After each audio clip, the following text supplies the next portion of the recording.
What's up, everybody? Welcome to GoJo and Golic. Mike Golic Jr. and Mike Golic Sr. here. We got a great show for you guys, as always. Make sure you download, subscribe, rate, review us, leave us a 5-star rating, and check us out here live Monday through Friday from 8 to 10 a.m. Eastern on the DraftKings Network, DraftKingsNetwork.com, the YouTube channel, Samsung TV Plus, Roku, and more. Listen, we've got plenty to get to today. Our all-weekend team, the best of what we saw from this entire weekend. But, Dad, it's time to start with what we saw at the NBA All-Star Game last night, or what we didn't see, at least according to many of the people in charge of playing it, watching it, and governing over it. The Eastern Conference team beats the West 211 points to 168 games last night in a game where Damian Lillard wins his third NBA All-Star Game MVP after also winning the three-point contest this year. So a good weekend for Dame, who had struggled, Dad. A bad weekend for anybody that was hoping to tune into this game and see something that it is not at this point, which is a whole lot of effort. So why would anybody think that's going to change? I mean, anybody that thinks they're all of a sudden going to start trying, this is the Pro Bowl all over again. And I know how the Pro Bowl used to be played. I know how the NBA All-Star Game used to be played. Gang, get over it. It's not going back there anymore. You can hate it, you can like it, you can be indifferent about it, but it's not going to change. We can try and think of, and we will, other things to do to make it entertaining. We saw what the NFL did do a bunch of different skills things, including dodgeball, and then play a flag football game. They say, okay, screw it. You know what? It's not going to be a hard-hitting game anymore. We're just going to go to something else. You wonder if that's where the NBA's going. I mean, 143 shots for the West, 146 shots for the East, 97 threes attempted for the Eastern squad. I mean, it's Mike, I haven't watched, and I'm not going to rip it. Don't get me wrong when I say I kind of have it on in the background. I don't really focus on watching it anymore because it doesn't interest me. It was kind of like the Pro Bowl as well. People complain about the Pro Bowl, and I just say, don't watch it. Don't watch it. If you don't like, I like the Saturday night events in the NBA. I enjoyed the skills challenge and the three-point and the dunk contest. I've always liked that more than the game anyway. So I always watch that on Saturday night. I didn't really watch the All-Star Game on Sundays, but I'm not saying in a bad way. I just didn't enjoy watching it like that. And I remember, Mike, we went through this with the Pro Bowl, and the Pro Bowl would still rate high every year with people complaining. And that's how I would just say, just don't watch it if you don't like it, because you're not going to get a competitive game. It's not going back to that. Players aren't going to do that. So what do you do going forward? Well, and I guess the question I want to pose is, does that even matter anymore at the place that we are currently in with the NBA? Someone it kind of matters to is Adam Silver, who got forced to present the trophy to the winning team last night and did not seem thrilled about any of it. And to the Eastern Conference All-Stars, you scored the most points. Well, congratulations. Giannis, your team, this trophy is yours. Like, bro, this is the celebration of the sport that you preside over as the commissioner, and you are so disgusted with the product put on the court that is all you could muster is, well, you scored the most points, so I guess technically I got to give you this trophy. That sounds like someone, Dad, who quite frankly expects more out of this situation still for some reason.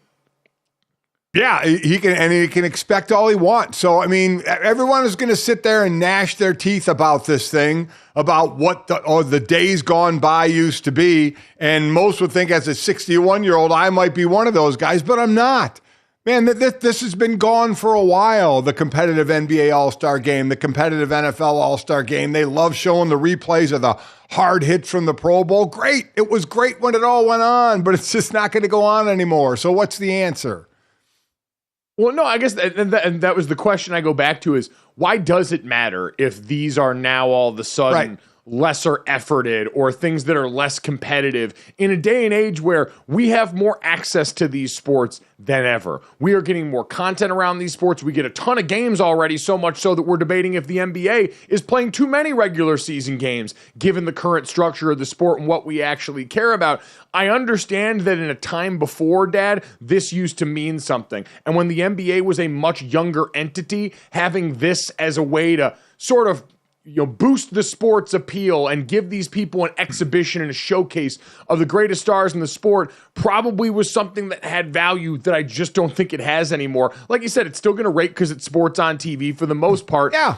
And in all actuality, the best utility for it right now, and this kind of bleeds into the other conversation that comes up about this, is the location of these All-Star games. We heard Charles Barkley making fun of Reggie Miller last night saying, hey, Reggie, I'm great. I hope you had a great time with your city. I never want to be back here because it was snowing that weekend. It was cold out. It was It was the state of Indiana in February.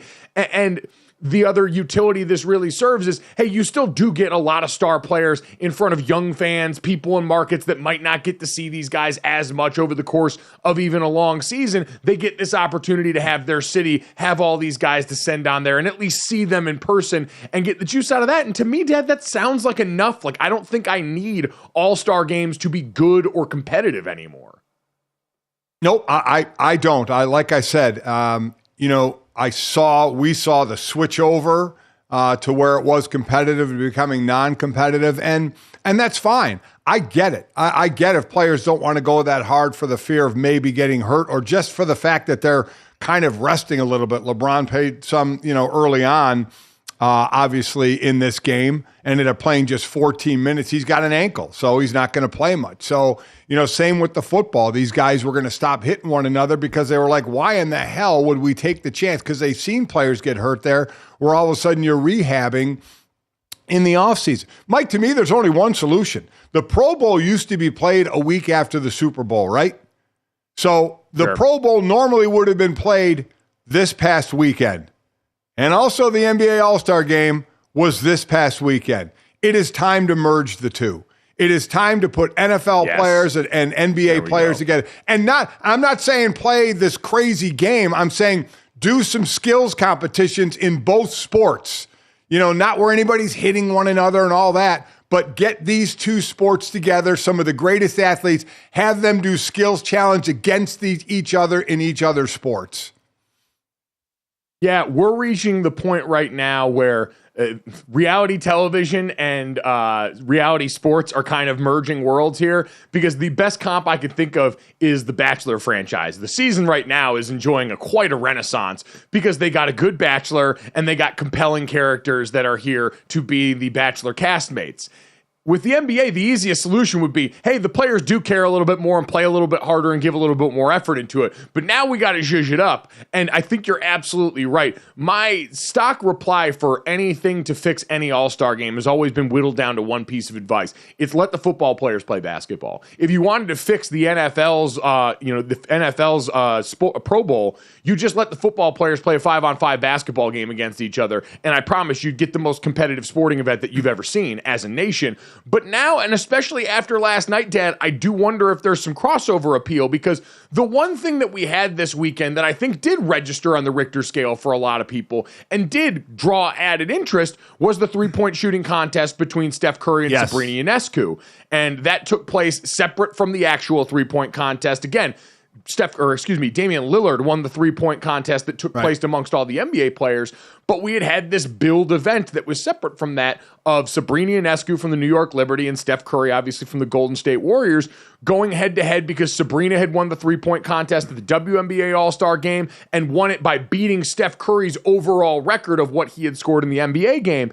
And it created a bunch of great buzz and great moments. Sabrina Ionescu after this game, who, by the way, lost. Steph Curry beat her 29-26. Her 26 points would have been good enough to tie the winning score from the 3-point contest at the All-Star game. That was the score that Damian Lillard won with. But this was Sabrina after the game talking about the gravity of this moment. Just continuing to use my platform, and I think a night like tonight shows a lot of young girls and young boys that if you can shoot, you can shoot, and it doesn't matter if you're a girl or boy. I think it just matters the heart that you have and wanting to be the best that you can be. You know what? You can shoot. That's for sure. So, Dan, a moment like that, I do wonder specifically, you mentioned the NFL and the NBA, but even the W in the NBA, I think there's a chance for some crossover appeal on how they might do things from here on out in a way that benefits both sides. Oh, I think absolutely they could do that. This was a winning competition, right?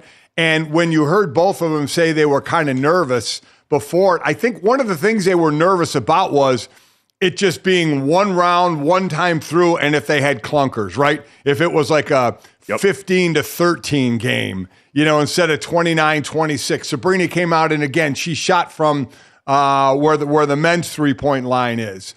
And as you mentioned, she had 26 points, just like the 4 guys who did in the 3-point contest until they whittled that down. And then Steph did what Steph does. Hit those last 2 shots it was a shot, the second to last shot that got him the win. But still, it was close. There was pressure on him, as he said he felt even through the second rack when he missed a couple, thinking, I got to turn this on. I thought that worked perfectly. And to think and run it back at the WNBA All-Star game, right? Bring back some of the NBA guys, to maybe shoot, or do it again at All-Star weekend for the NBA. But I agree, you're already thinking about, is it Sabrina again next year as a top 3-pointer and bringing Caitlin Clark against 2 NBA players? People were talking about that. So that's where I think the creativity needs to come in, is the mixing and matching. Like I liked the skills challenge, the three-man teams of the Pacers team, the All-Stars, and the former number 1 picks going through the skills challenge, as teams, and that one going to overtime as well. So that's where this needs to go. You need to think of, outside the box a little bit from the norm of how we can have these contests and how we can, to use the term used before, zhuzh it up a little bit, to make it exciting to watch. So we've talked about crossover NFL, NBA. Now we talk about WNBA and NBA. There are definitely situations out there and things that you can do to keep it somewhat exciting without players playing a hard game against one another, because they're not going to do it. I will say, and I don't usually spend a lot of time bashing other announcers, and it won't be a bashing here, but Kenny Smith's commentary, pretty disappointing at the end of the 3-point contest between Sabrina Ionescu and Steph Curry, just refusing to give up the point that she should have shot from the women's 3-point line. Missing the entire plot. The whole point of this was she wanted to shoot from the guy's 3-point line so that this would be an even competition, so we wouldn't have people on the other side after who, if she had won, would have instantly gone to, she's shooting from the women's side, she's shooting the ball, highlighting the differences in an event that was supposed to be about the common ground that these two stood on was just I won't want to say it undercut the moment, because that's a disservice to what Steph and Sabrina did. They were both great ambassadors for the game. There was money that went to both of their charities that came out of this. There was a lot of good, and I'd imagine for a lot of young women and girls that were sitting around watching this, what a cool moment to, again, continue to put eyes and focus on the women's game that is enjoying such a great, and I saw JJ Redick use the word, such a surge in popularity over the recent number of years. I don't want to say it undercut that moment, but it certainly didn't help in that instance to have what should have been this celebratory moment all of a sudden undercut by Reggie Miller and company having to go out there and try and put out this fire that Kenny wouldn't stomp out himself. Yeah, he belabored the point. He just kept going. You know, it'd be one thing if you want to mention it, if you wanted to mention it in the beginning, if you felt strongly about it as an announcer, that's what you do. If you want to give your opinion. But yeah, I thought he kept harping on it more than he should have. I agree. I think he kind of missed the whole point of what was going on out there. I thought that was a big success. The 3-point was as well, with a 4-way tie, and you had to get it down to 3, even though it was Tyrese Halliburton that got knocked out, the hometown kid. Congrats to Damian Lillard. Did something that was last done by Jordan in '88. That's win a Saturday night event and then be the MVP of the All-Star game. So congrats to him for that. So, you know, there are fun moments from this. You know, obviously we'll get into the slam dunk contest at some point as well. But as I said, I like the Saturday events way more than the Sunday events, and I'll be interested to see what things they come up with, just like they did for the Pro Bowl, of what they come up with in basketball to kind of change it around a little bit so we don't get the disappointed Adam Silver handing out trophies after a game. Yeah, I mean, now that these games don't have any meaning thanks to the Major League Baseball All-Star game doing away years ago with that ridiculous notion that game was going to decide home field in the World Series. Like, we're not going to do anything like that. I mean, you could very easily, and I know they're not going to, but like you could very easily replace the game with something else at this point.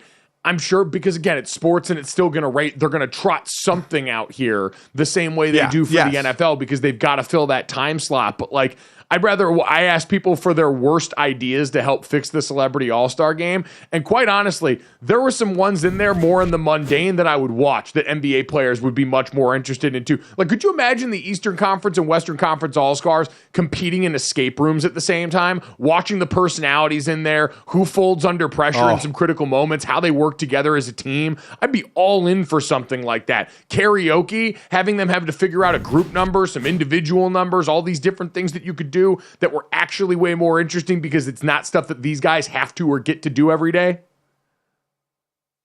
Listen, I agree, and I think it's fun to go over some things that you could try. You could chuckle at some of these. I did see one of those responses did put in there the NBA and the NFL kind of merging because, as I said, it would fall on the normal weekend. The Pro Bowl used to be a week after the Super Bowl. But yeah, this is time to think outside the box. But you're right. You know they want a full arena Saturday night and Sunday night. So Saturday night is taken care of. That's always going to be there with those competitions. Whether you think they're good or bad, those are the ones that they're just kind of shifting around a little bit. It's what do you do with Sunday? Because you want the full house again. You want everybody there. So what do you do with that game? Because that's really what we're talking about, right? We're talking about the Sunday, you know, that game time that goes on and what you need to do there. Like, there's not that much else on TV. Like, I haven't watched it yet, but the season finale of the new True Detective Night Country was last night. And besides that, you don't really have a ton of conflict if you're the NBA. You don't have a ton of competition. No, that's the C word that I was looking for. Jesus, it's early on there Monday. You go. But yeah, there's not a lot of impetus for you to go out there and meaningfully change this in any way. I will say the one big winner of the weekend, Dad, the LED court. That thing was awesome. Yes. Yeah, I agree. I think that was very cool. I think that was a neat ad.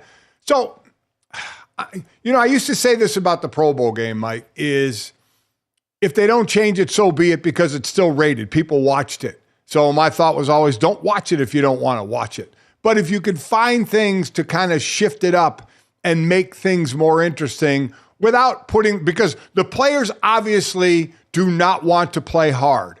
And I'm not going to fault them for that. I'm not going to be that old guy on the porch that said how they used to do it. I'm not going to fault them for that. So find something that fits into today's world and today's game that will work. Or maybe they'll just leave it alone. Maybe they're fine with it. Maybe they say, you know what, the arena filled, people are going to watch. I don't know what the ratings are going to be for it. I have no idea. But like you said, if there's no real other competition, you know, the golf was going on, you know, but that was a little earlier. Obviously, it was over by the time this game started.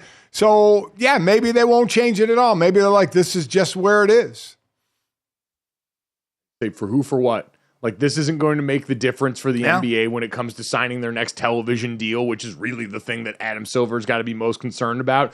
You already, if you're the NBA, came out of this season with a win in the in-season tournament, so you're playing with house money right now. Like, fixing the All-Star game, to me, very low on the list of priorities for the NBA at this point, considering what a drop in the bucket it is now. Again, in this day and age where we have more national TV games, with League Pass, you've got access to so much. You're constantly inundated with this online. You've got behind-the-scenes content. There's just not as much of a need for this to be this banner attractive event for the entire country, and instead seems to be much more of a regional reward, where a lot of the members of the media will come in and complain about the weather in your city and maybe make you not feel so good. But at the end of the day, you still get all the stars of the NBA, the stars of your particular league coming around there so you can hang out and show the kids. And I thought that about the Pro Bowl because it rated, don't change, but they did change. And you could tell the disappointment in Adam Silver's voice in giving that trophy out. So I think he is going to want something different going forward. Yeah, I guess that's the thing. You're always here about keeping your boss happy. And so Adam Silver, clearly someone not very happy, and we'll see how the NBA adjusts.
Welcome back to GoJo Golic. It's time for Cash It or Trash It, presented by DraftKings. Stay tuned because you'll hear more about DraftKings and all it has to offer throughout the show. DraftKings, the crown is yours.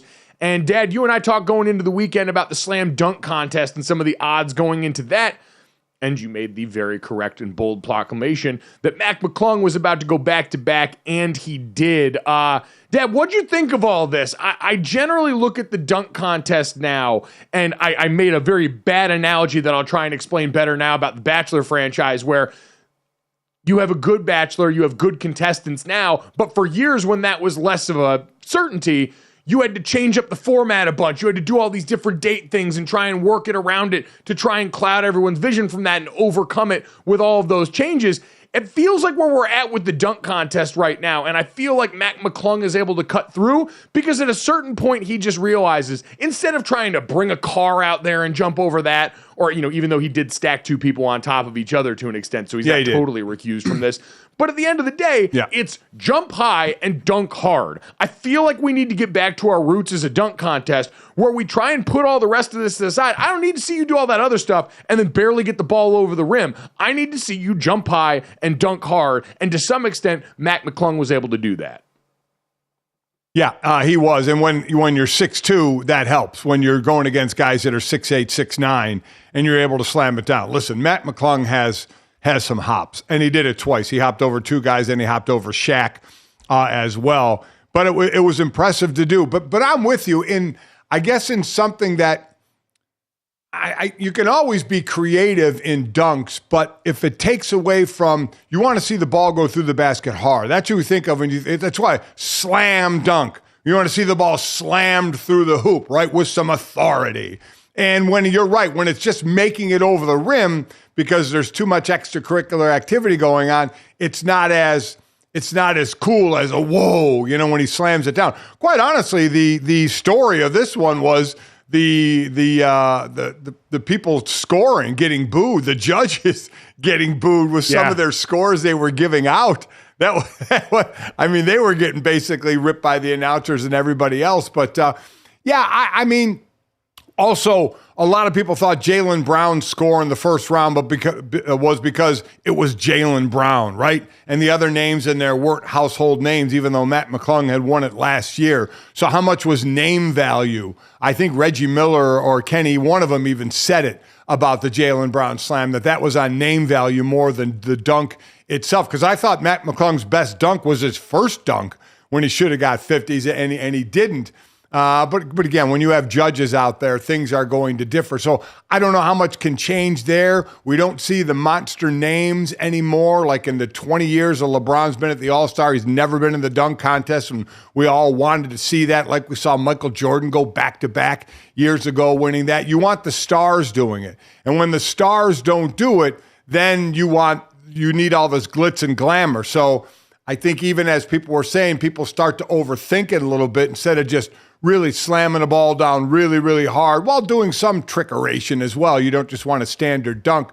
So I'm not sure where it goes. Is this one we've seen too much. The jumping the shark here? There have been too many dunks over the years, and that's why these guys feel all this pressure. Like, I'm empathetic to that because we live in a world now where, Jaylen Brown, most of his dunks were an homage to dunks from years past. That was sort of his bit the entire night. Yep. But it's also this reminder, we've seen a lot at this point. And I think all of us just need to kind of accept that, judges included, and just start having more fun with this. Like, somewhere along the way, we use the fact that we've been inundated with dunks over time to be less impressed by how insane this is. Mac McClung won because, one, he needs this more than everybody else right now. He's the guy out there wearing a G League jersey. He was wearing a G League jersey last year. He's a 6'2" white guy. Watching him do that is objectively amazing when we account for size. It's why we've always appreciated smaller guys in the dunk contest, because it makes us ooh and ah and do the thing. Like, everybody just needs to, I think, stop taking this so seriously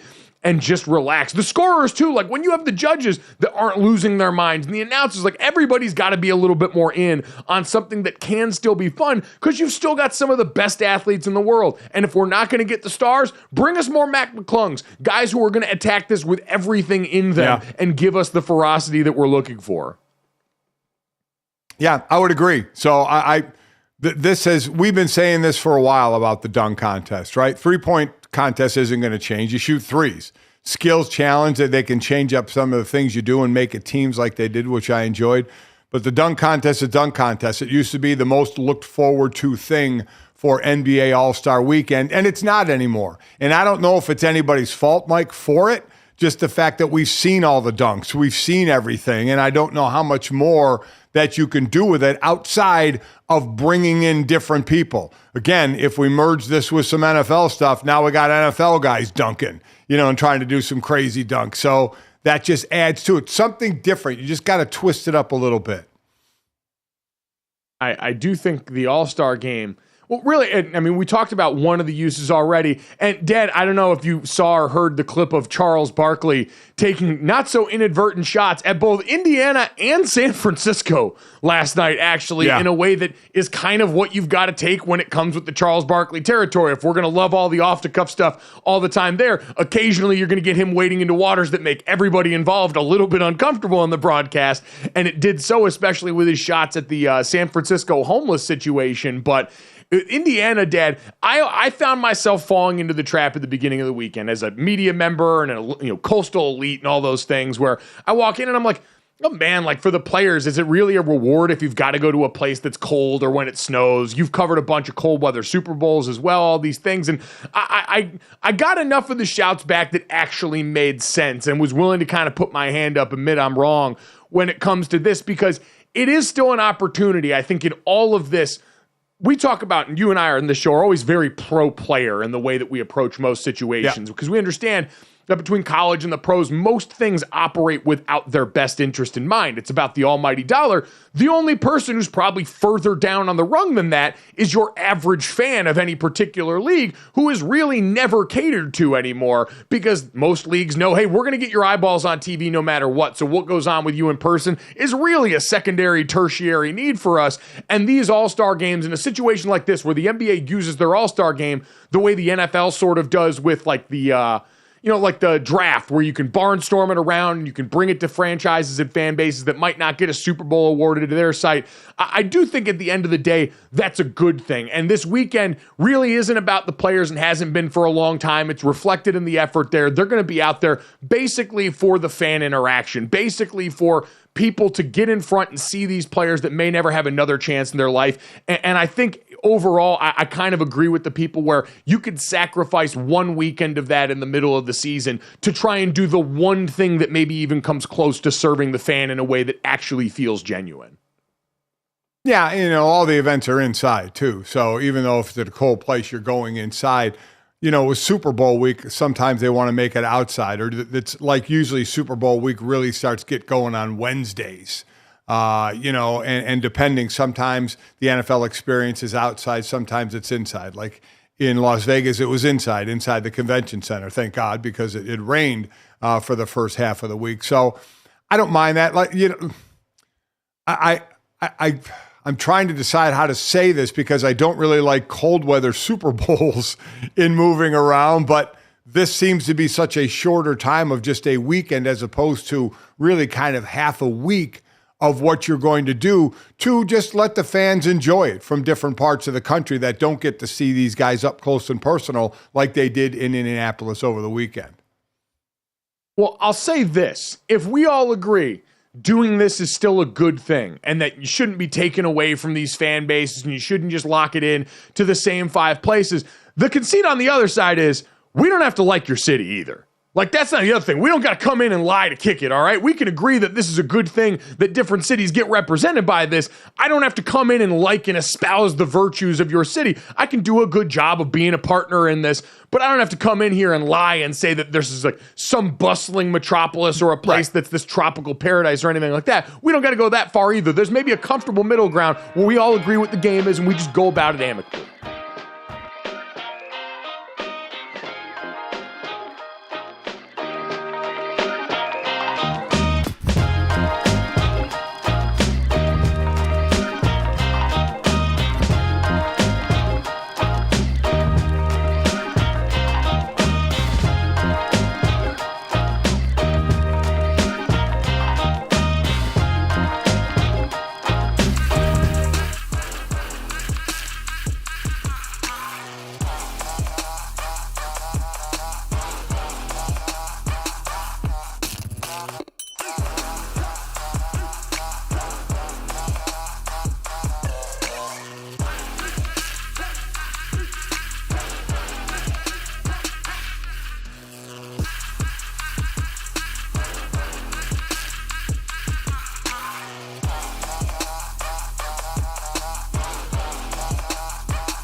So we'll move away from the NBA for a little bit, Dad, although I do want to get to, and because he is our dear friend and our coworker, I'm not going to accuse him of lying.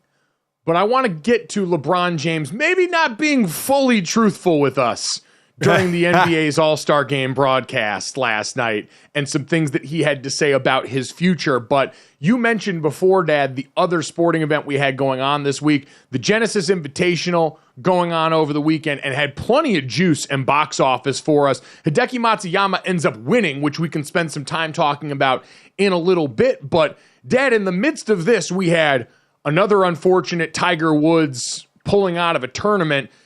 It says because of illness, but Dad, we watched early on to the back spasms that led to the shank scene around the world at the beginning of this tournament here. Really, disappointing is the wrong word. It made me sad to watch, Dad. Like Tiger Woods continuing to go out here and put his body through it despite all of the signals it appears to be sending him that this is probably not something he should be doing anymore is kind of a bummer because he clearly still wants it. He's out there wearing the Sunday Red new clothing line stuff that he's trying to put out here. And we get to this point with a lot of athletes at the end of their careers where we seem to want the more storybook ending that makes us feel good while these competitive monsters go out here and try and milk every last bit they can out of their bodies in front of us. Yeah, and listen, he went through so many injuries and surgeries before the car accident even happened between knee and back, and then obviously knee and ankle with the especially ankle with the car accident that he was in. So, I mean, that's what's tough here. So the 23 Masters, he withdrew after that and had ankle surgery again because of that car accident. Then he next played in December, just this past December, at the Hero World Challenge in the Bahamas, where he was 18th out of 20 players. And then he played in this one. And this is all you're going to see him in, very select events and then the majors if he can. And even though, Mike, it just looks like it's not going to happen anymore, man, still the anticipation when Tiger Woods shows up to an event. Everybody just hopes, can he be on the first page of that leaderboard? Here, he was one over for the first day, so trying to make the cut the second day before he withdrew. But I don't think that hope will ever stop, even if he's down to just 4 tournaments a year, and that's the majors if he can play in them. The hope is he'll always be on that first page, and then he'll be in contention. And, I guess we can sit there and say, because you never know on one weekend, if you can put it all together, maybe it happens again. Listen, it's tough to think it ever will happen again, but man, the anticipation's always there, right? Tiger's at the event. Maybe this time. And then unfortunately, some event, normally some injury is going to let him down. Yeah, and listen, I get Genesis Invitational is his hosted event. This is his baby, and so of course he's going to try and be out here for that. I understand that. You brought it up, though. We really just want to see Tiger at the Masters every year, right? At this point, as a fan and a golf-watching audience, the most general version of it, we want to see Tiger trot out at the Masters every year and try and catch lightning in a bottle again, because we've been trying to write his body off for years now, the same way people tried to write Tom Brady's career off for years, LeBron James' career off for years, and he made us look really silly that one time years ago, and so now we're all still holding on to that hope because, we've doubted him before, and it could certainly happen again. And we hope that, and we wish that, even if we don't know exactly if the Sunday Red logo is going to be the thing that hits the same way. Seeing it in person, seeing it in real time now, Dad. Saw him do a couple of the interviews after, and again, it's well-intentioned. People are going to buy it up because it's Tiger, but you still can't really sell me on that logo. Oh, I know, but boy, people are going to buy it. I did like the sweater on the first day. I liked the logo right in the middle of the shirt. Normally you see it off to the side. I did kind of like it right in the middle on the sweater. The polo had it off to the side. So, like it, don't like it. Everyone will have their opinion, but it's going to make millions and millions and millions of dollars. Part of the reason why Tiger could just afford to sit his ass down at home rest his body and collect money from that and many of the other ventures that I'm sure he's got out there. But that's not how competitive freaks get to the mountaintop the way that they have. In golf, they also get there by apparently messing up their scorecard, Dad. That was the other big bit of like breaking the contains of golf news that we had is Jordan Spieth was disqualified for signing an incorrect scorecard this weekend, Dad. Disqualified for not being able to do math well. Where does that rank for you on the list of dumbest rules in sports? Or do you think it is a dumb rule that golf requires these guys to have this diligent accounting of their own score the same way the IRS forces us to all kind of have that diligent accounting of the numbers that they know better than us when it comes time for us to do our taxes at the end of every damn year? It makes no sense. It almost feels like this is too much of a penalty, right? You keep the other guy's score. I saw the process at the Tahoe event I played in our threesomes. You keep each other's scorecard, but you also keep your own score as well. So you're keeping one of your opponent's scores and you're keeping your score, and then you sit down and you match them up at the end, and then we had to sign our scorecard, just like everybody else. And do I think this is too much of a penalty? Yes, I do. I think it should be more like a stroke penalty. I mean, for one error that you made, make it a 2-stroke penalty. Let's keep playing to knock you out of the entire tournament. But as Jordan Spieth said, listen, those are the rules. It's my fault. I take responsibility for it, and I have to live by that rule. That doesn't mean we have to like the rule. I do think it's a little too harsh and should be like a 2-stroke penalty and keep playing. Yeah. Spieth got DQ'd after Friday. He signed for a par on the 245-yard par 3 fourth hole at Riviera, but he actually made a bogey after missing a 5-foot putt on that hole. And, Dad, you know what? I went down the golf rabbit hole yesterday on Reddit of why this rule exists, because this is the way that it's played down for every member at every level of golf. And so trying to keep that sort of unanimous throughout the ranks of golf is something that's prioritized by them. A sport that's whole appeal is based off the fact that any normal hack that wants to go and play during the week, and the guys at the PGA are technically playing the same game, governed by the same rules and blah, blah, blah. But we know the stakes are different. We know they've got an official scorekeeper walking along with them so that people in Vegas know what the score is being accurately tracked. People that are the television partners know all this. We have all this information, and so it feels silly. And, Dad, considering the fact that we've been able to bully golf before and get rid of that snitch hotline that people could call into if they saw golfers do something inappropriate or record an error or do something illegal on the course, considering we bullied golf out of that, I feel pretty confident in our ability to bully golf into making this a much less punitive penalty. To sit there and say they want to keep it uniform, that's fine. PGA, change your rule to a 2-stroke penalty and let everybody else change with you. If they don't want to, so be it. But again, players know what the rule is, so you need to be diligent in making sure your score is correct. But I do think it is too harsh, and I do think that was the dumbest thing that could go on in any sport imaginable. Any sport. That you could let an actual person, loser, watching a TV at home on TV, dial up a number to think on a player and snitch on a player on a golf course, or you use Twitter to do it as well. One of the last ones that was done before they said, you know what, this is stupid, we need to stop letting these friggin' people call in, was in 2017. Lexi Thompson on the LPGA Tour basically marked her ball to putt. And when she put her ball back down, it was a 1/4 of an inch difference of where she put it down. Somebody called in, and she got a 4-stroke penalty for that. A 4-stroke penalty for that 1/4 of an inch.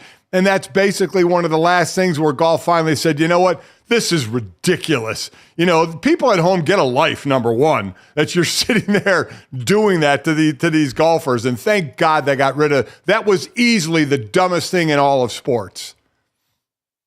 By far, and you're right, the people that were at home doing that, find God, find a hobby, find anything to save you from whatever hell led you to that point where you wanted to call the snitch line. Could not imagine that being part of my constitution as a human being. But, Dad, that does highlight, that at least gave her a material advantage here. Jordan Spieth's score was always going to be recorded correctly by the people who it mattered to know his score and to get his score out there. And he got disqualified from the tournament. Like, make it make sense. In this case, quite literally, the math ain't mathin'. And so we need to fix this right now. It happened to a high-profile enough player to where, like most sports, you don't want your really good players not on the field for competition if you can avoid it.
All right, welcome back to GoJo and Golic. Mike Golic Jr., Mike Golic Sr. Dad, let's get to our all-weekend team. The best performers of what we saw over this weekend. Obviously, not as many sporting events at this juncture to choose from. So we're going to go second team all weekend and first team all weekend. And I'll start us off here, Dad.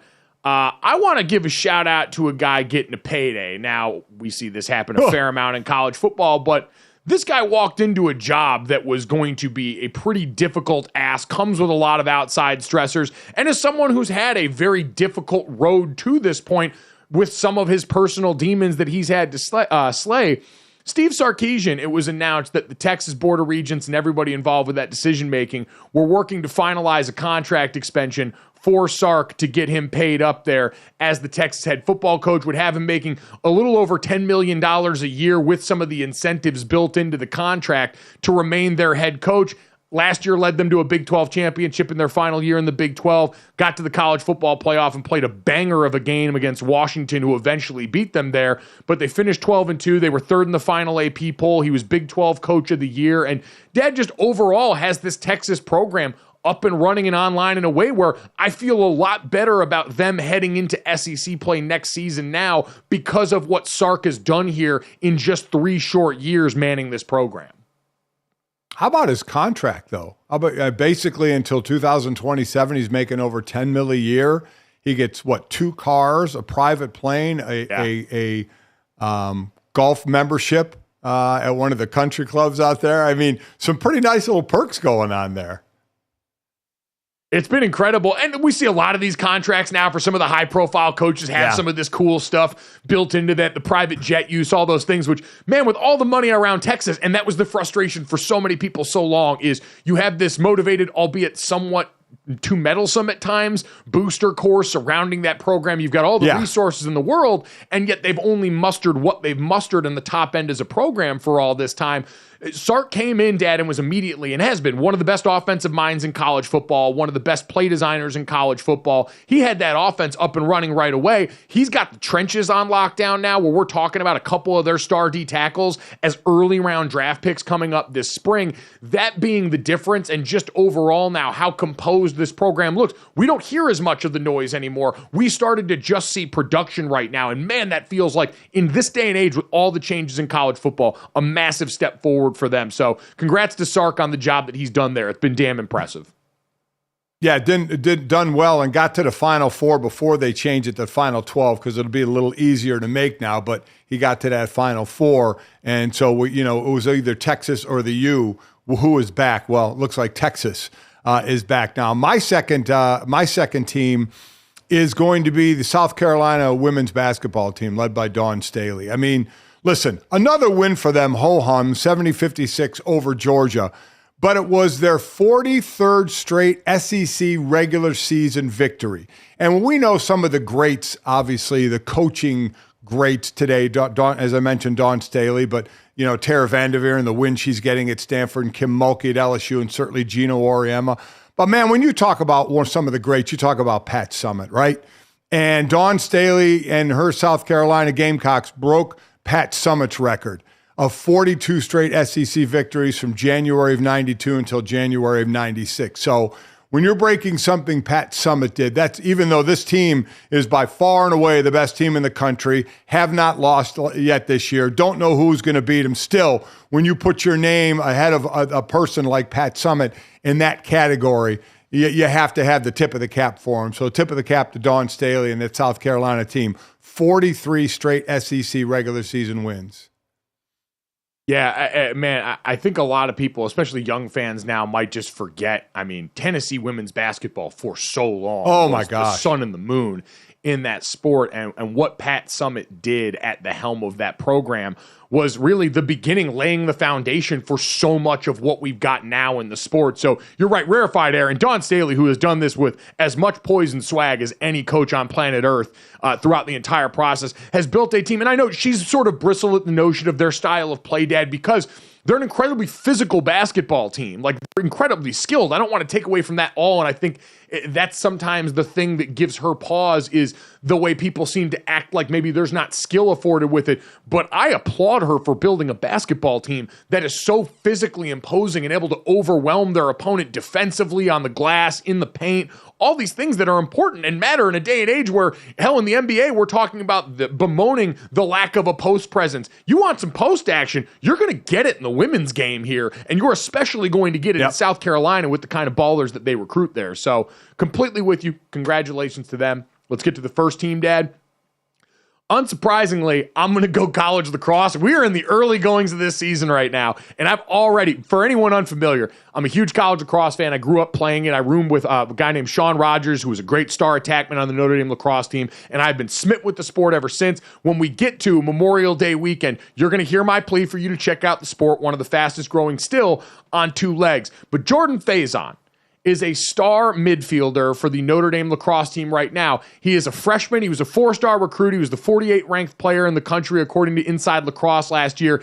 He's got 6 points through 2 games, and you might be wondering why this matters. It's because the last time on Dragon Ball Z you saw him, he was the MVP of the Tony the Tiger Sun Bowl for the Notre Dame football team as a wide receiver, Dad. He was a scholarship lacrosse player who walked on to the football team, but there's an NCAA rule that if you're a player on scholarship in a sport other than football, and you take even a single snap on the football field that fall, you've got to be put on scholarship there, so that these football teams aren't trying to skirt the 85 scholarship rule and stash guys on other teams. And so now he's a scholarship football player who's walked on to the lacrosse team, who also has way fewer scholarships to work with, all that math. But the bottom line is, the same speed we saw from that wide receiver on the football field in the fall that ended up being a very important part of the Notre Dame football team is now blazing down the alley and dusting off top cheese in in the lacrosse fields this spring. It's been incredible to watch, and I can't wait for him to help Notre Dame go for back-to-back titles now.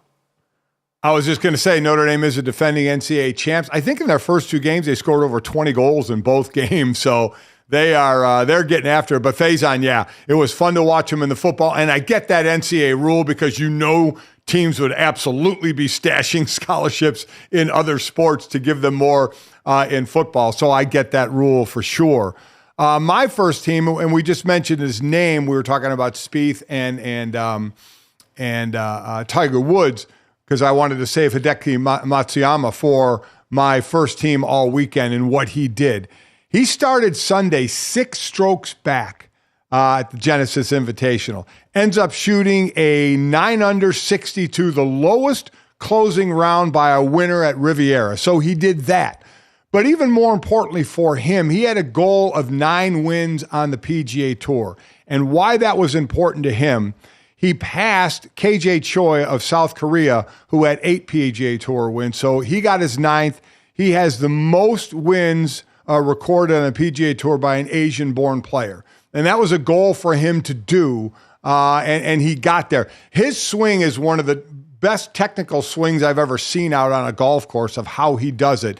And just the round that he had as we were watching Cantley kind of go off by the wayside and List go up and take the lead in this. And then Matsuyama just kept playing and playing. Obviously, starting 6 strokes back, he's nowhere near the last group. He's just rising up.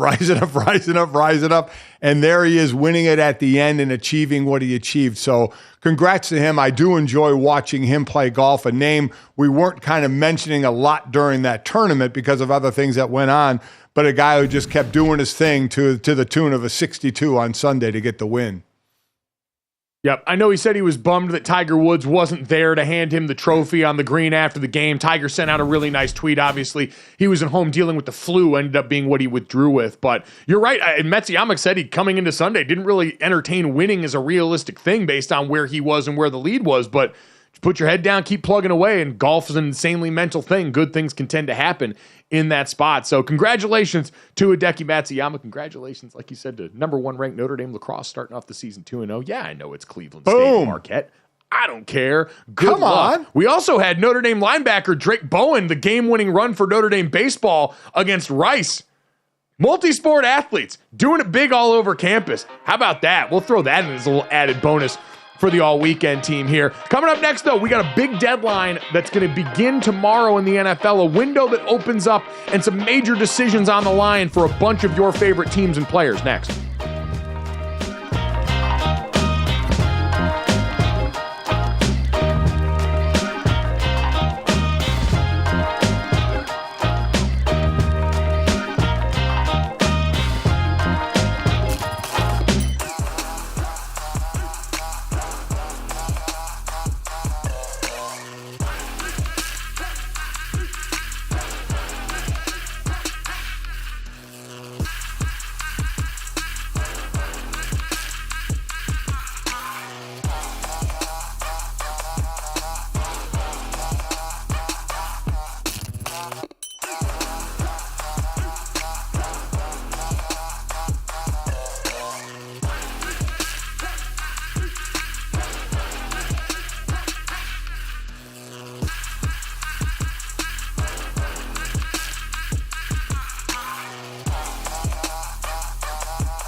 Hour number 2 here on GoJo and Golic coming at you guys. We got plenty to get to, including, Dad, big day tomorrow in the NFL. The franchise tag window opens.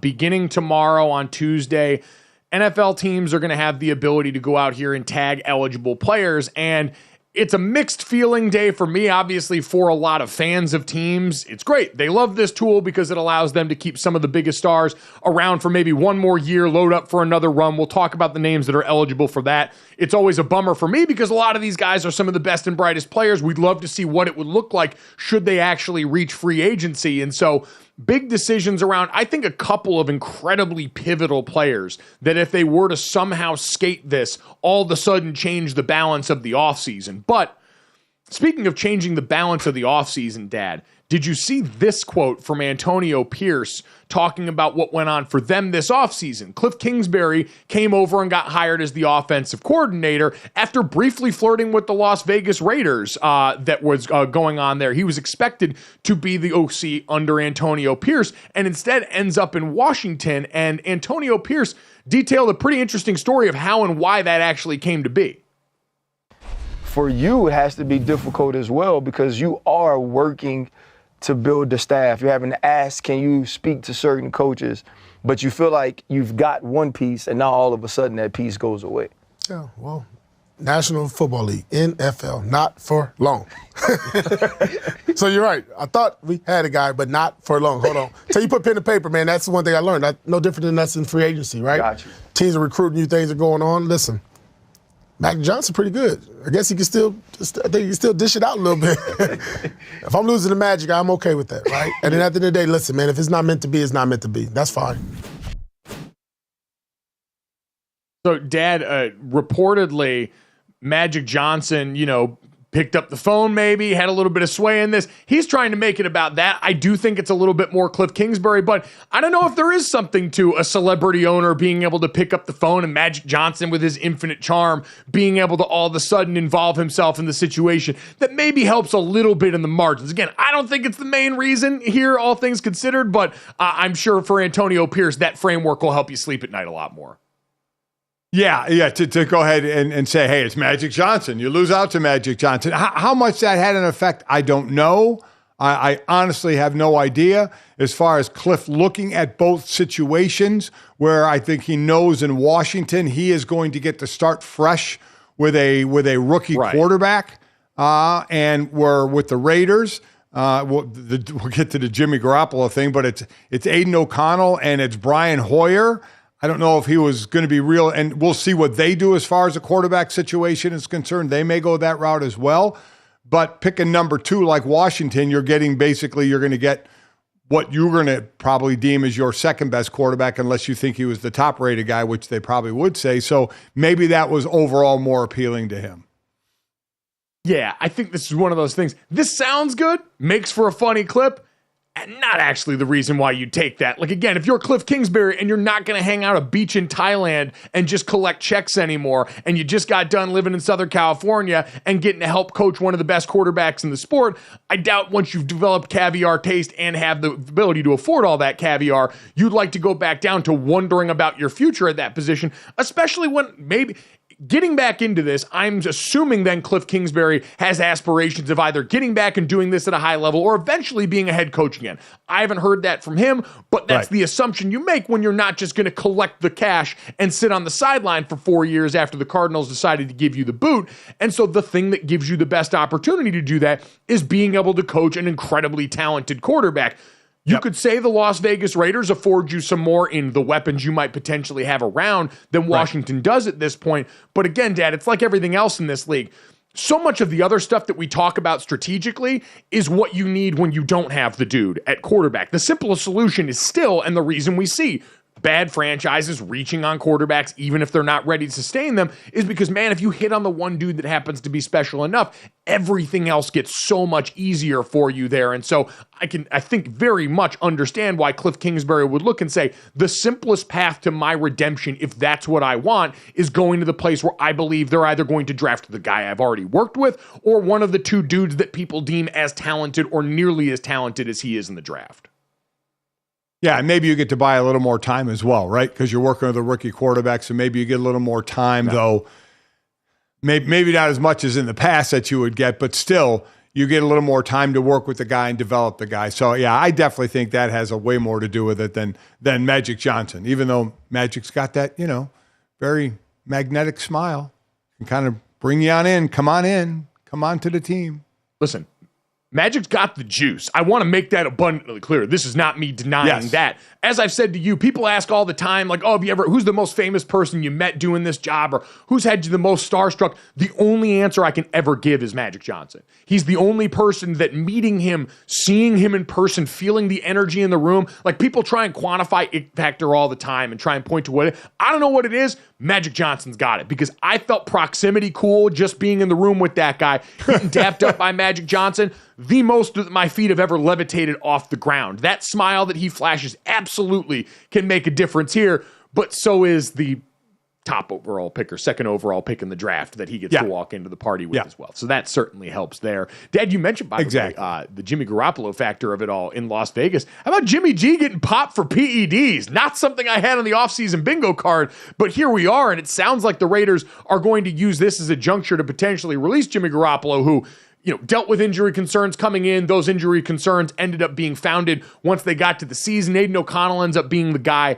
that spends a majority of the time in the latter portion of the year under center. And so a failed experiment, Dad, as Jimmy was kind of part of the plan of the old regime, where you had the remnants of the Patriots trying to come in and Josh McDaniel trying to recreate what they had there in New England with a guy he had familiarity with there. And unfortunately, just a very strange end. Jimmy Garoppolo, in the whole discussion around him and what he represents, has never struck me as a bad guy. It's not someone who seems deserving of ire in any way.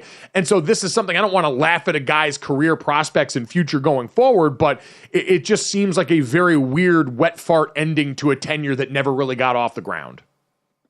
Yeah, it didn't. And again, he'll be able to be involved in another team's off-season program, preseason. He just has to miss the first 2 games, supposedly for a medication that he didn't get okayed, and that's no matter what you think of those. Kind of like the PGA rules. It's like no matter what you think of them, they are the rules.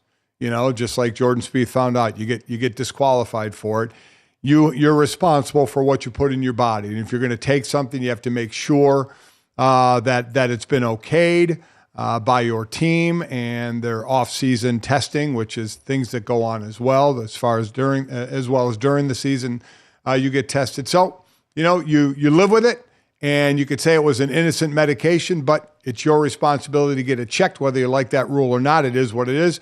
So he misses 2 games. It certainly misses. He was supposed to make, a base of $11 million, but his cap hit this year was going to be $27 million for the Raiders, tying in the signing bonus and everything. So he will be gone. I'll be interested to see what the Raiders do at the quarterback position this year.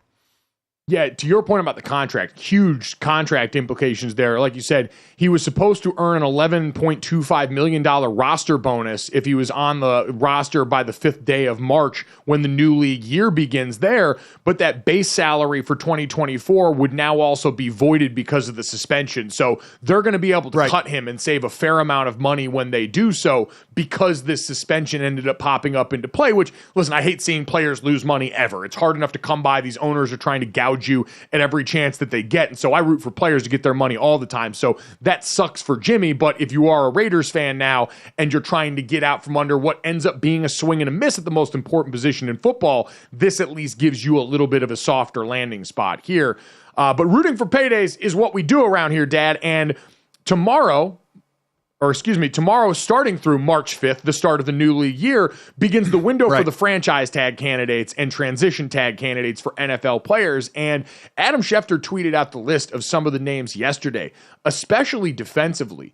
This is a heck of a class of guys that are going to be eligible, and some big decisions that organizations are going to have to make. Guys like the other Josh Allen, the linebacker for the Jacksonville Jaguars, who's been sensational the last couple of seasons. Saquon Barkley, Brian Burns, the star pass rusher for the Carolina Panthers. Kyle Duggar, the safety for the New England Patriots. T. Higgins, Josh Jacobs, Justin Madubuike, Christian Wilkins, and Antoine Winfield Jr. with the Tampa Bay Buccaneers, Dad.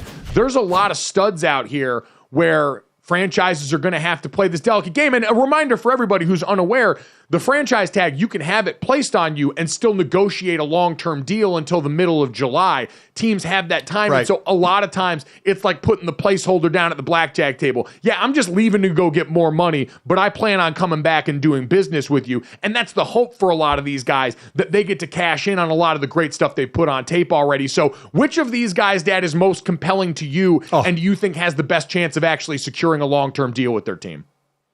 The biggest thing to me is the Chiefs. And what do? You got Chris Jones, you got L'Jarius Sneed. Chris Jones, let me just say, does not have to worry about the franchise tag. At least I don't think. No. If they tag him, that's $32 million. It changes for, some are position in the player and the contracts that they had change stuff. So it would be $32 million to tag Chris Jones. You can't afford to do that.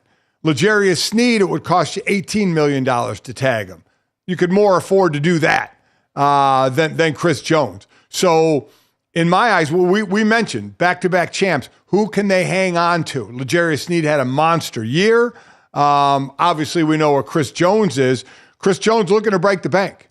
Did that one-year deal last year, ended up with incentives making about $19 million. As I talked to him at the Super Bowl, we chatted about the monster gap between Aaron Donald and the next D tackle, which was like $31 million average per year to like $24 million. And this was the guy that was going to close that gap. So you can't tag him, so they got to sign him, or somebody else is going to sign him. He's going to make monster money. So you would think the Chiefs would. You can get away with, like I said, tagging Sneed for $18 million, which isn't the worst thing in the world by any stretch, unless you can work out a deal for both where you can keep the tag number down a little bit by obviously extending that deal over the life of however long you make it. So that's one of the more interesting ones to me.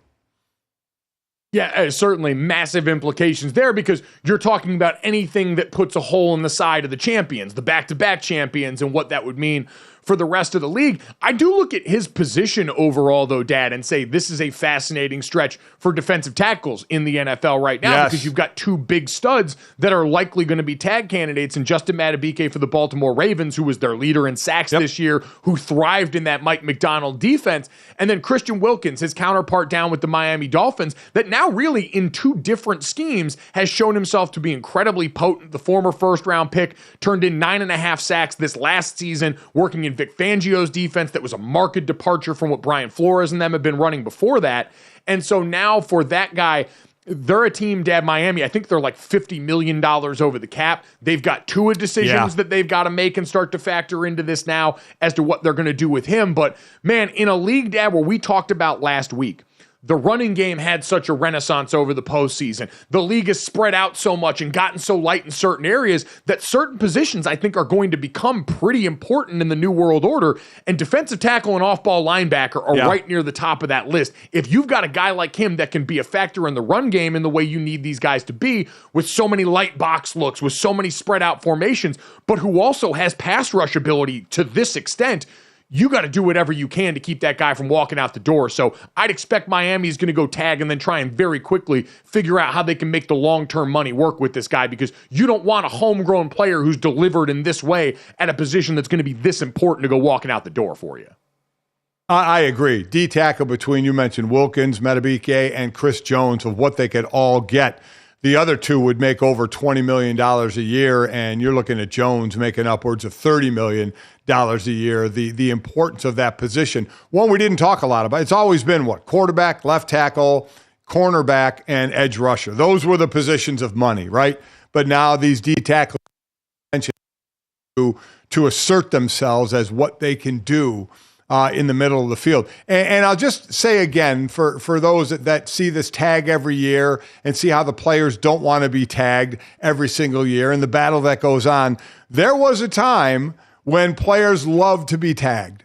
They wanted to be tagged because you were told you are now going to make for 1 year the average of the top 5 players at your position. So there was that pride thing of, I'm considered one of the top 5 at my position, or at least I'm going to get paid that. And you were guaranteed that for a year. And then there was the thought of, wait a minute, wait a minute, I could make a lot more money over a lot of years with a big signing bonus as opposed to just this 1 year where I'm going back on the field. Sure, it's great. I'm being paid like the top 5, but it's a 1-year deal. And if I get hurt, I'm really screwing myself for the next contract I wanted to sign. So like I said in the beginning, we as players loved it.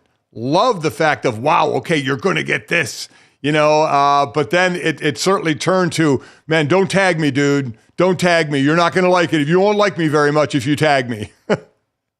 Yeah, I mean, it's considered, I think, one of the biggest losses by the Players Association at the collective bargaining table ever, because now, and Dad, it's the bummer. It's amazing the NFL has been able to turn its off-season product into what it's been, and its trade deadline product to what it's become, which is much more mirroring the interest that surrounds the NBA. Roger Goodell and the NFL's quest to make this a year-long product is in part driven by creating interest like this in the soap opera part of it, and you do so with so few of your star players ever reaching true free agency because of the franchise tag, because it's this extra tool of leverage. Hell, we saw with a different kind of franchise tag last year with Lamar Jackson how interesting that got, where we had a guy even close to opening up the can of worms that would have been a star quarterback in the prime of his career entering free agency for a guy that ended up being the MVP of the freaking league that we got that close.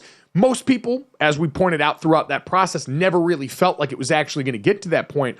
But for a lot of these names now, Dad, it gets you to the point where most often, and I had this discussion with Dominique Foxworth the other day, as it pertained to some of the quarterbacks that we've seen change teams, right? These high-profile free agent swings or trades that go on for these organizations that try and bring in an Aaron Rodgers or a Deshaun Watson or a Matthew Stafford or a Tom Brady, where you're usually, in most cases like that, if you're being able to pry one of these players out of an organization, it's usually because there's some sort of factory defect or thing that you've got to worry about along that process, because most organizations with the tools they have, like the franchise tag at their disposal, aren't letting their good players get out of the building more often than not.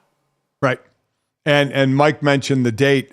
Usually it's like July 15th. That's an important date because if you get tagged, as Mike mentioned, you could still negotiate a long, like somebody will get tagged between now and March 5th. You have until basically July 15th to get that long-term deal done. And if you sign the franchise tag and you don't get that deal done by July 15th or whatever that date's going to be, that's what you're playing for. No more negotiations. Nothing else can be done.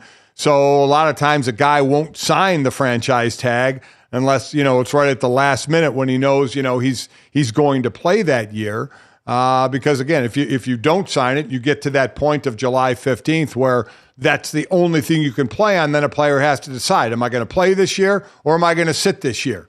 And it really hasn't worked out for many players that want to sit the entire year, but knowing that date looms out there, the middle of July, that date there, that's the only thing you can play on becomes a real.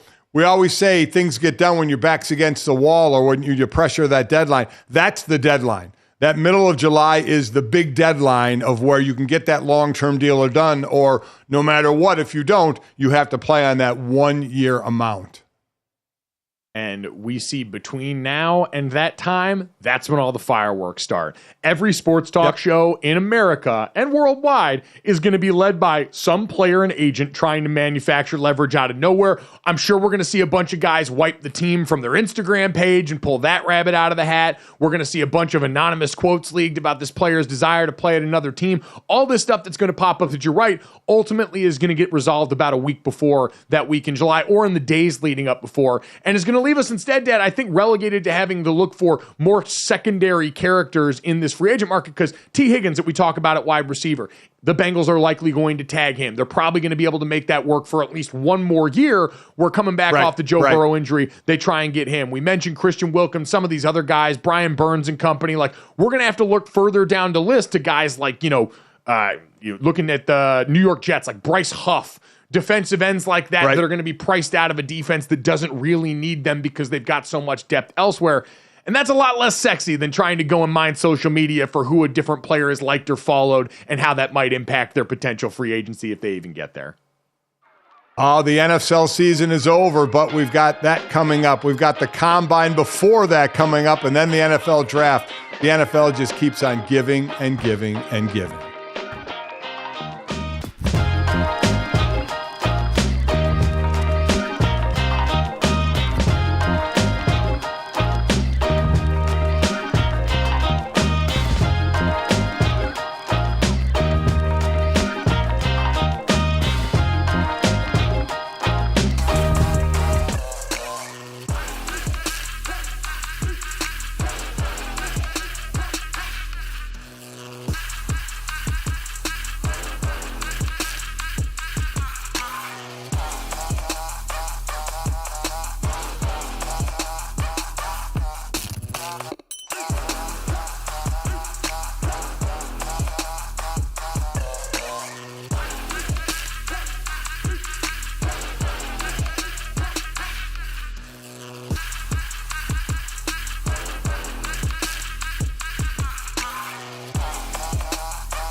Wouldn't be a Monday on GoJo and Golic if we didn't mic things up a little bit. It is time for Mic'd Up Monday, some of the best sounds from over the weekend in the world of sports. And, Dad, we've got the mother of all sound bites here coming up. LeBron James, our coworker here at DraftKings, incredibly giving of content over the weekend in a number of different ways.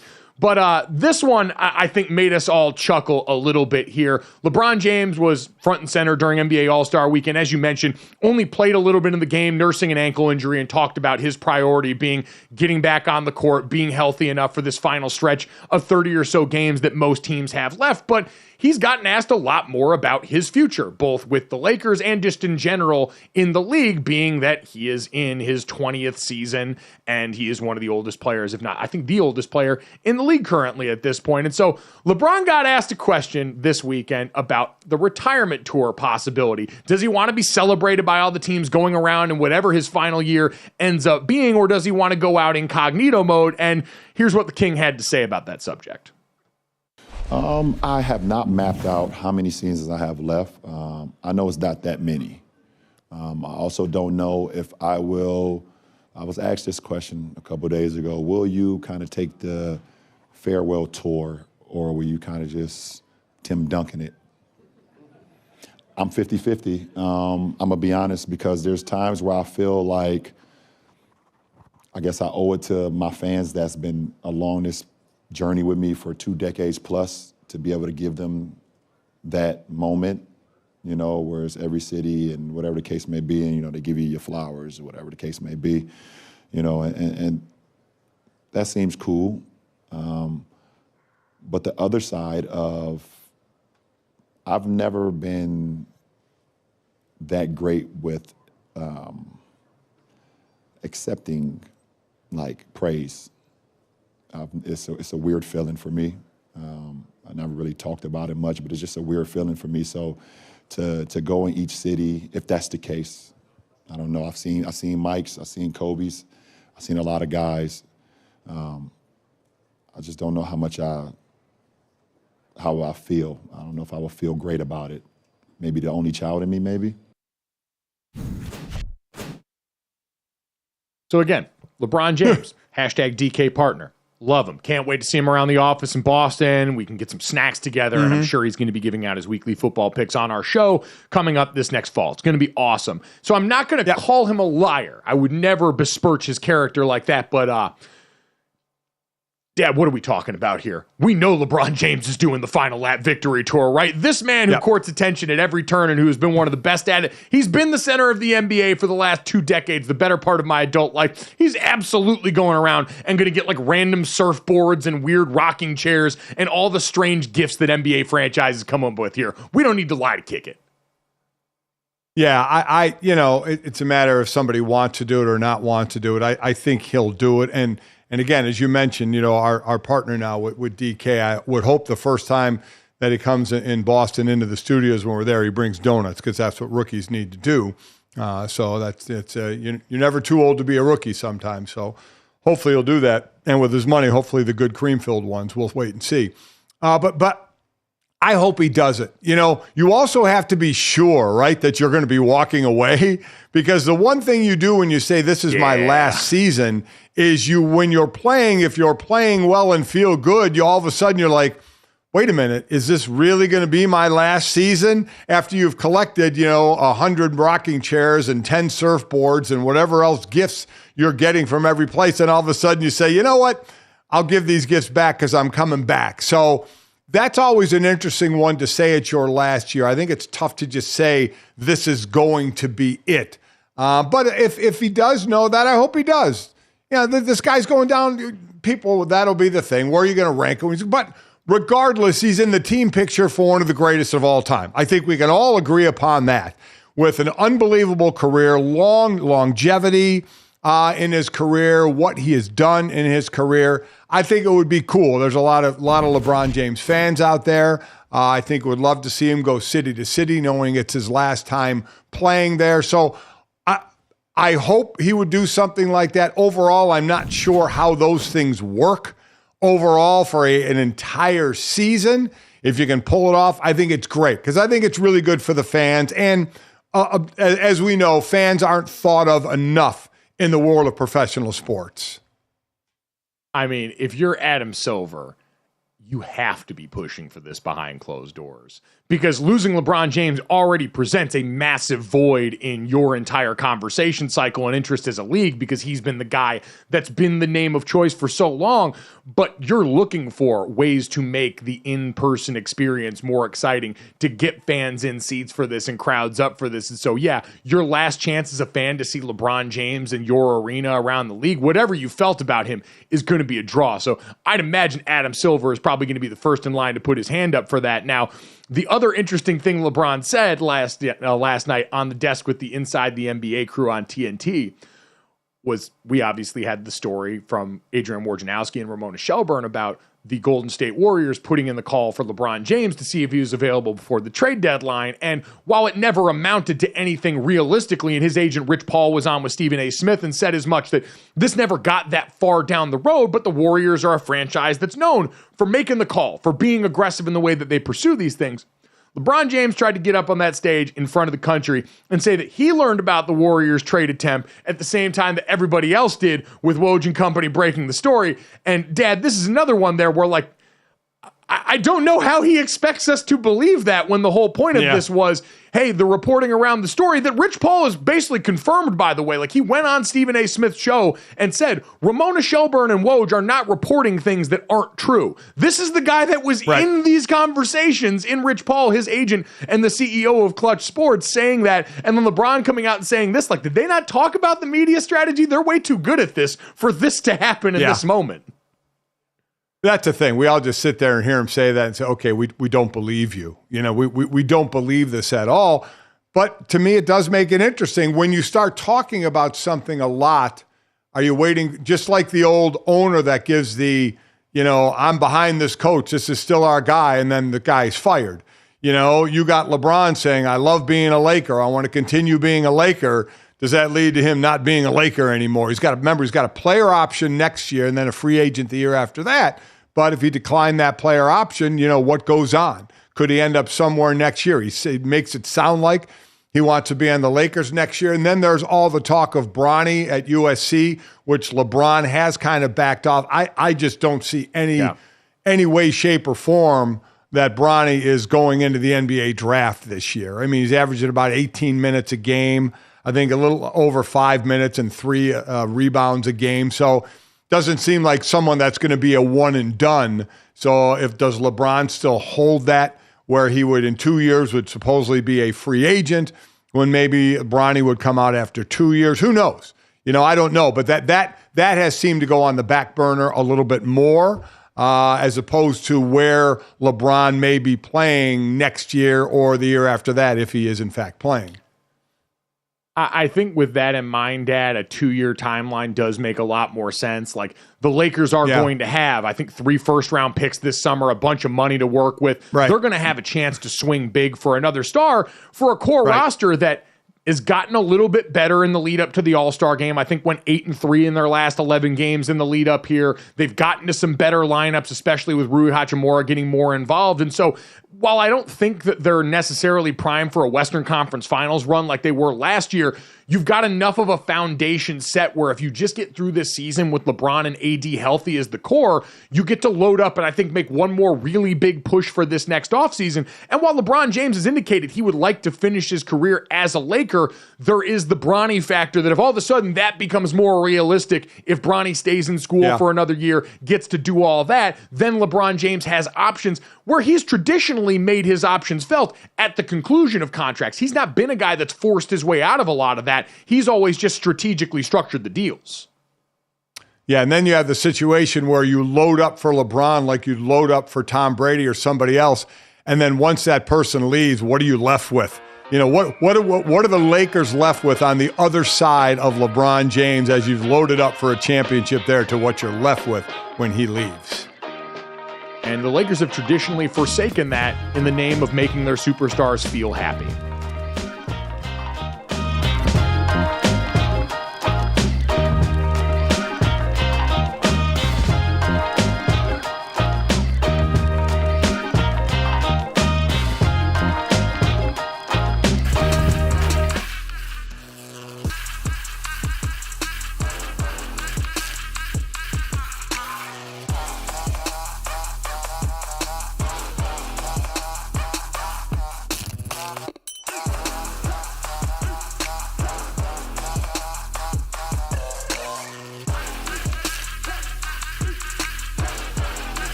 Welcome back to GoJo and Golic. Dad, one bit of sound that we didn't get to in Mike Up Monday was a very angry Rick Pitino, the St. John's head coach, after their last loss. Basically let the chopper sing on everybody. Here was ticked off Rick Pitino and his rant. And really it's not about losing. Because even in winning, when we watch the film, I see unathletic plays. I see people that don't handle the ball, that's just interested in taking quick shots. So it's been a disappointing year. If you had to do it over again, would you have attacked your first offseason differently? I had no choice. We just could take who we could get, who was available. We had no choice. I don't think we were going to win the first year anyway, because when you rush like that and you don't see the players and you just not a whole lot we can do. But it's I think I've enjoyed even the Celtics when we lost. I've enjoyed every minute being the Boston Celtic coach. Didn't like the fact that we lost in that following year, but this has been the most unenjoyable experience I've had since I've been coaching. You have any second thoughts of taking this job? No, not at all. It's not St. John's. It's my team. Look, I'm disappointed. I don't want to say the wrong things, but I'm really disappointed in my team. He also went on to bemoan the facilities caught a stray here. He said, do we have bleep facilities? Yeah, we do. And we're doing something about that. But that's not why we're losing. Having bleep facilities has nothing to do with not guarding. So St. John's can't feel great about this, Dad. The players on the team can't feel great about this, even if the play hasn't lived up to the standard. But this whole moment of Rick Pitino trying to come back and do this, his road back from Louisville, the problems that he made for himself and what led him on this very circuitous path back to college coaching is kind of one of those reminders as we're seeing some older coaches aged out of the current system of college athletics in a lot of ways. He parachuted back in at a time where I think we're getting a reminder that the way that you used to do things and what used to be afforded at you at some powers or otherwise just aren't there anymore. The game has changed a lot, and I wonder how long a guy like Rick Pitino is for this world. Yeah, he took it for everybody. The facilities he mentioned more than a few times, but then we keep saying, but that's not the reason we're losing. But he kept bringing up the facilities, kept bringing up his coaches, his other coaches, and their recruiting, especially portal recruiting that went on. Then the players, about how they're not very athletic. He said, we have about 5 guys that are slow laterally. So he gets on them from the defensive side of the ball as well. He questions their toughness, basically saying, you know, you're a power forward on this team. You play 29 minutes and you don't get a free throw. That means you're not mixing it up enough underneath. So, I mean, he questioned everything, basically everything and everybody as well. And I think I agree with you. There's just a new era of coaching. We've heard Gino Auriemma talk about it, as far as how it affects the coaching, the player-coach relationship nowadays. It is different. There's no doubt about it. Is it harder on the coaches? Yes. Is anybody going to feel sorry for the coaches outside of the coaches? No. I don't believe they are, but the game has changed. And how do you change with it? How do you adjust with it? That's the only question now. You can be, someone who complains about the NBA All-Star game, or you can think about, what can maybe make it more interesting if in fact that's the way you want to do it. You can be somebody who complains about the way coaching has to be or college athletics are now, or you can sit there and try and say, how can we best optimize our team in the current situation that we're in? That's the ones I want to be around instead of bemoaning what we used to be, because what we used to be, we ain't got it anymore. We're not going back to it. So how do you adjust to it? And as Rick Pitino said, I didn't expect to win in the first year. So let's see what he does. Let's see what portal shopping he does and what he has to spend NIL or what kind of team he gets together in the second season. So time will tell, but the structure has certainly changed. And you got a guy, Rick Pitino, who is been in the headlines for certainly other things than basketball over the years, dealing with the new era of college basketball. Yeah, I'd say that's putting it very kindly there. And listen, the situation he walked in for anybody was going to be difficult, right? The transfer portal changes the way that regime shifts happen in college basketball. So when Mike Anderson got replaced at St. John's, 10 of the players that are now on the team for Rick Pitino ended up being transferred. There were only 2 players that stuck around there, and we've heard a lot of coaches talk about the difficulty of trying to build anything resembling continuity or culture in those environments and in those circumstances, Dad. But at the same time, I also do wonder if a coach like Rick Pitino that is very openly ripping his players in public in front of a microphone now, which is always something I've sort of bristled at given the dynamic that's been in play in college that is changing right now, if that's going to be something that gives you stickiness when it comes to players deciding they want to stick around to your organization, players deciding they want to come and transfer and play for you and Rick Pitino, if the player of today, and we've had this conversation a lot, responds to this style of coaching well enough anymore to where this is going to be a beacon that, oh, well, I'm a player that wants to come help restore glory to St. John's, when that might not mean much to most players of this day and age. So I'm wondering, what do you think about Pitino talking about a salary cap? You know, we're talking about these guys getting paid now, right? And becoming, at some point, maybe becoming employees, but right now they're not employees. And he's talking about, for his conference in the Big East, a salary cap, each team $2 million. You have to turn in the players' NIL contracts to the NCAA, so you stay, you know, at the $2 million or below salary cap. Do you think that is an area where we could be headed? As I would imagine if we go to employees, it very well could be that. But do you think we're heading in that direction? Yeah, I mean, but again, that's the biggest if, is like, yeah, you're probably going to get something that resembles more of a salary cap if you admit they're employees and if you do all of the other things that come with admitting players are employees right now. And that's why I've always said most coaches don't care about the rest of that stuff because they just want more control over their roster. And in Rick's case, usually the people crying about this are the people that are getting their asses kicked right now. And Rick's team's doing a lot of getting their ass kicked right now. You're not going to hear as many complaints from the people that are sitting at the top of the sport because, again, I will stay. The Club is the most informative book about college football and college athletics that was not written about college athletics. It was written about the Premier League over in England. But you look at most college sports and the vanity spending that goes on, and now the NIL spending. And before that in college basketball, it was everything we saw on that NCAA probe that went on, where you had all this under-the-table sneaker money that was governing where the best players wound up in the sport, and basically operating in the system we operating in now, just under the table is, hey, with all of this, it's the more you spend, the more you get. That's how it's been in English soccer and a lot of European football for years. Americans have found this out the hard way, trying to go over there and moneyball situations across the pond. It's like, no, you got to spend or else you're not going to get what you need. That's traditionally been what college sports have been. So, yes, I think something like actual contracts and potentially a salary cap. Well, I'm never going to root for a salary cap because it's restrictive to the players, and that's never something I'm generally in favor of. You've got a better chance of that if you go and admit the other parts of players being employees that would be beneficial to them, but you don't get one without the other, and that seems to be what Rick and most of these people that are pushing for these things actually want is, hey, we want restriction without having to actually have any bite out of our ass in this process, and that's just not something that's going to happen now. Yeah, and that's his solution number 2. Pitino, solution number 1 is a $2 million cap for the conference. Solution number 2, he said, for the NCAA should be taken out of the equation in this new collegiate landscape, which would include contracts for players.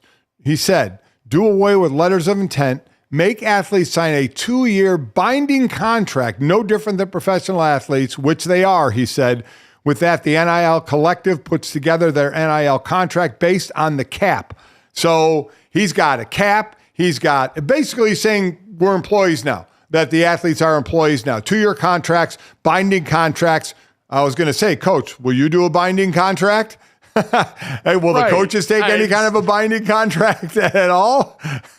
Again, every part of this process is cloaked with pundits, media members, or some media members, but certainly coaches and fans who all look at the changes in their sport and going, wait a minute, it's because you players have more now. Let's curb a little bit of what you can do and change none of the surrounding system for everybody else in a way that I'm just going to continue to laugh at. Like, man, you don't get to put Pandora in the box now. Y'all had your chance, you screwed it up, and now all of a sudden the players get to decide a lot more of what's going to happen going forward.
All right, time to finish off the show the way we always do. This, that, and the third. 3 quick stories to send you into the rest of your day.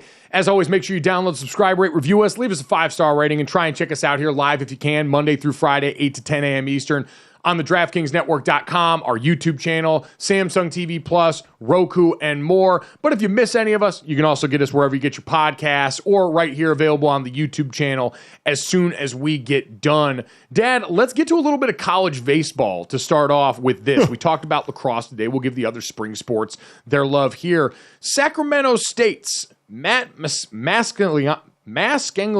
Go, man, this is a name right here. Mascangello, I'm going to go with that one right now, was hit 7 or 8 times by a pitch in his Hornet debut against Loyola Marymount on Friday here. Dad, how do you feel about being the human voodoo doll at the plate? Reminds me of Bad News Bears, the one player that they would tell him to lean in and get hit to get on base. He was hit 8 plate appearances. He was hit 7 times. I mean, man, that's a tough go. I mean, that is somewhat stunning. Hit a lot in the lower body. I saw in the feet and the ankles area when he get hit. They kept pitching him inside. He kept crowding the plate, so they keep pitching him inside, and he wasn't moving.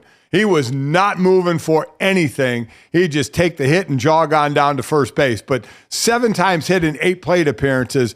Obviously, that's got to be some kind of incredible record. Incredible on-base percentage. Great time to ice up for Matt Masciangelo is what I'm going to go with that name, now that I've summoned powers of speech again. It's a federal holiday. I didn't ask for any of this. But, Dad, listen, as someone whose baseball career ended in the 4th grade when I went on the Little League All-Star circuit and had a batting average of 0. And, that was not, 0 in this sense where I was still managing to get, I got up there and was swinging and missing on everything. I should have just leaned into being a bigger-bodied 4th grader, leaning into these pitches, and finding some way to impact my team because I was basically just there for team morale and to sprinkle in a couple of fun movie quotes and every now and then. It was a disaster. And you were big enough to take the hits, too, that if you wanted to do that just to get on base. Just like this dude, Matt, I mean, like I said, did not budge. I mean, normally you see a ball coming at you, you're going to try and, every now and then bail out of the way. Just stood in there and took it every single time. Pretty amazing. I've never seen a stat like that before. He's listed at 5'11". I believe this is him, 5'11", 190. So not a lot of meat on those bones. So you got to applaud him for standing in there and getting the hip popped a little bit there, but going out and helping the cause there for Sacramento State. Congrats to Matt for going out there and putting your body on the line for the boys.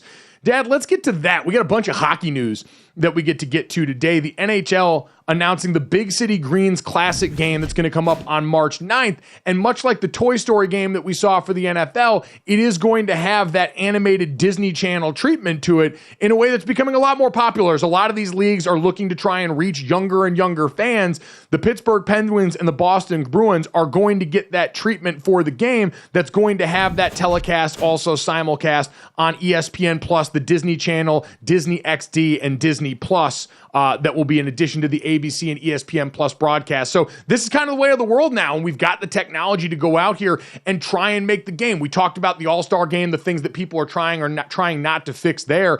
I think a lot of these leagues have looked at a lot of these one-off games. We saw, the stadium games that we have for the NHL in that series here, but this one now is an appeal to younger fans that the NFL has made extremely popular. Oh, I love it. I love that. I love the outdoor games. I think making it animated, I think, is fantastic. I love the outdoor games. I remember going to one at Notre Dame Stadium when the Blackhawks played there.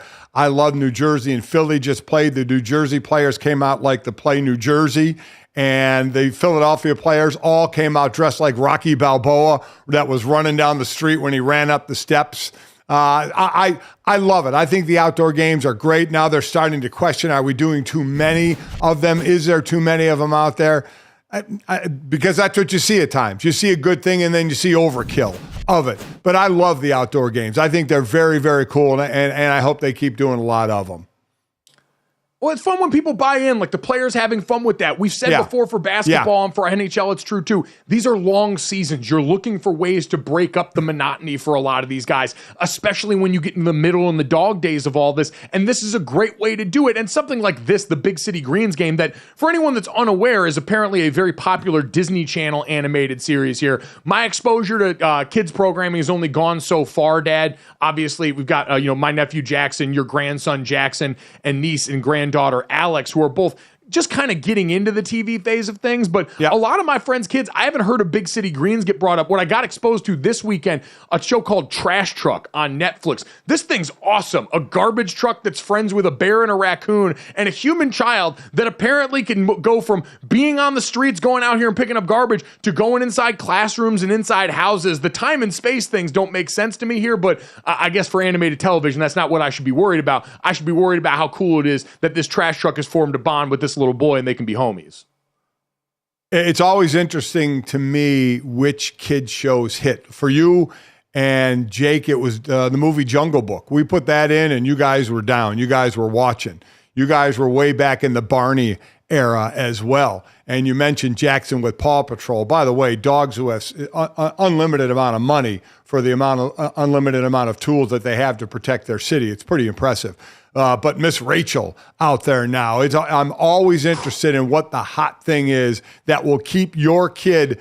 They always say don't plop your kid down in front of the TV or whatever. I'm like, listen, when you need 30 minutes of sanity or longer, and you got a show that can do that, and you can be at your wits' ends every now and then, plop them down in front of that and get yourself back to normal a little bit so you're good for your kid and your kid's good for you. And by the way, Miss Rachel actually teaches you a lot as well.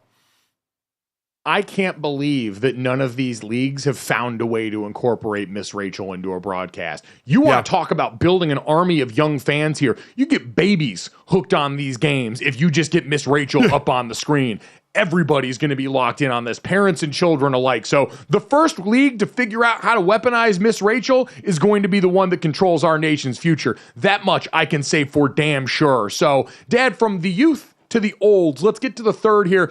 A cool moment for the Pittsburgh Penguins and one of their former stars, Jaromir Jagr, who got his number 68 jersey retired on Sunday. It was a great occasion in the house for everyone in Pittsburgh. You're seeing the picture there now with him and current star Sidney Crosby. He also got to revisit with one of his former heroes and Hall of Famer Mario Lemieux, who he ended up idolizing and then playing alongside for that great run for the Penguins. The ending we know to his career there, especially going and signing with the Flyers late in his career, kind of made for a little bit of a bumpy exit, but Dad, overall, was the kind of celebration that you would expect for a player of this caliber at a franchise with this kind of history. Not only plays a long time, but still playing, owns the team in Kladno, Czechoslovakia, and plays for that team. He's 52 years old, so he is still playing after being, the 5th overall pick in the 1990 draft by the Penguins. I believe 11 years there, the 4th leading scorer in franchise history there, but he so much more, played for a number of different teams. When he had a chance to possibly go back to Pittsburgh, he ended up going to Philadelphia, which kind of cost him for a little bit, getting booed all the time by Penguin fans for saying, how could you go play for Philadelphia? But obviously there was forgiveness there. Second in NHL career regular season points to just Wayne Gretzky. Oh, by the way, he's about 900 points behind Wayne Gretzky. That's how great Wayne was. But I mean, in goals, he was 4th, assists 5th, games played 4th, overtime goals tied for 2nd, game-winning goals 1st, even strength goals. It goes into so many stats of where he is top 5, top 10, and what he has meant to this game for so long. And like I said, still playing the old owner player, in Czechoslovakia right now at 52 years old. I'm 61. Even when I was 52, I couldn't imagine doing anything in my sport anymore. Certainly not putting on pads and hitting anybody. But this guy, now obviously I don't imagine it's as crazy as the NHL, but I haven't, I'm not going to lie, I haven't seen a whole lot of his games in Czechoslovakia. But dude's still skating around at 52 years old and playing. Pretty impressive. I was going to say, man, I have a tough time foam rolling and getting out of bed for a Pilates class as a 34-year-old. I couldn't imagine getting ready for ice time as a guy in his 50s the way that he has. So congrats to him. Congrats to the Penguins. If you enjoyed raising the banner for this show, make sure you download, subscribe, rate, review it. Leave us a 5-star rating. Thanks so much. We'll talk to you guys again tomorrow.